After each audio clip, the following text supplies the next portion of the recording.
अगर आप gold, forex या क्रिप्टो में ट्रेड करते हैं तो आप ये एक डेटा को मिस नहीं कर सकते, क्योंकि अगर आपने इसको मिस किया तो आपका अकाउंट ब्लो होना पक्का है। और इस डेटा का नाम है सीपीआई। अब सीपीआई क्या होता है ये फटाफट हम समझते हैं। सीपीआई का फुल फॉर्म है कंज्यूमर प्राइस इंडेक्स। सीपीआई एक ऐसा डेटा है जो बताता है कि महंगाई बढ़ रही है या कम हो रही है। ये डेटा गवर्नमेंट कैलकुलेट करती है रोज के यूज होने वाले प्रोडक्ट्स के बेसिस पे। अब सीपीआई किस चीज को मेजर करता है?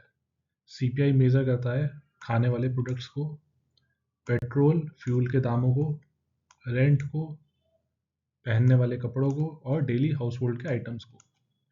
अगर इन सब चीज़ों की प्राइस बढ़ रही है तो सीपीआई मतलब बढ़ रहा है। अब सीपीआई बढ़े या घटे तो हमें उससे क्या मतलब है, हम क्या पता कर सकते हैं उससे?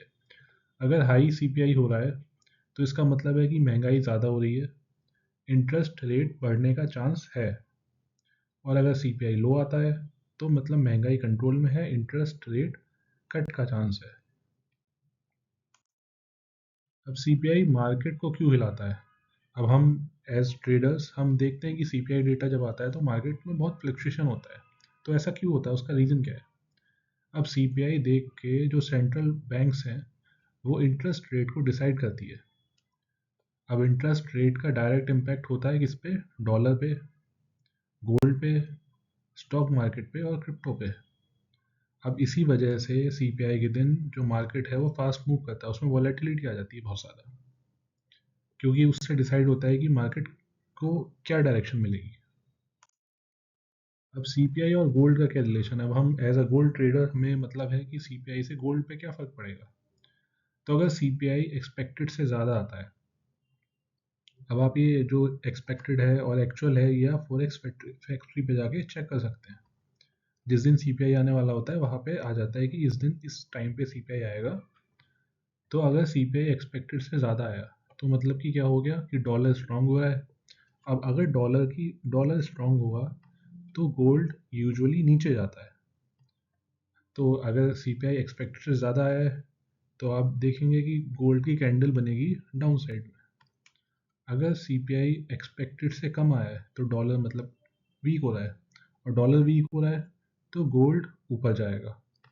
तो इसी चक्कर में सीपीआई के दिन जो हमारा जाओ यूएसटी है उसमें हैवी वॉलेटिलिटी होती है, और ही उसी वॉलेटिलिटी को ट्रेडर्स ट्रेड करते हैं। अब सीपीआई के टाइम काफ़ी लोग गैम्बल करते हैं, तो उसके क्या नुकसान है? अब आपने न्यूज़ से पहले ट्रेड ले लिया, लॉट साइज बढ़ा दिया, स्टॉप लॉस नहीं लगाया या फिर गैस बेस्ड एंट्री कर ली, तो जैसे ही सीपीआई का डेटा आएगा और आपका अकाउंट साइज कम है या फिर आपने क्वांटिटी ज़्यादा ले रखी है, तो जो कैंडल्स हैं वो 100, 200, 300 पिप्स तक की बन जाती है, उससे भी ज़्यादा बन जाती है। तो आपका अकाउंट उड़ जाएगा, साफ हो जाएगा, ब्लो हो जाएगा। तो ये गलतियाँ बिगनर्स को नहीं करनी चाहिए। सीपीआई के जब न्यूज़ आने वाली होती है तब बिगनर्स को ट्रेड बिल्कुल नहीं करना चाहिए।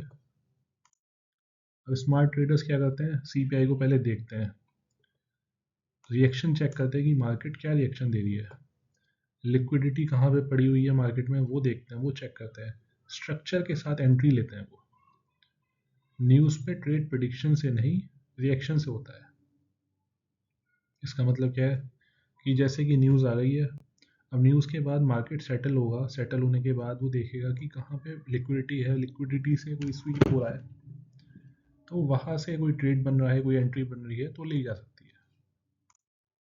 अब फाइनल गोल्ड लाइन क्या है कि सीपीआई से पहले मार्केट शोर मचाता है, बहुत ही वॉलेटाइल हो जाता है, मार्केट ऊपर नीचे करेगा, स्टॉप लॉस हंट करेगा।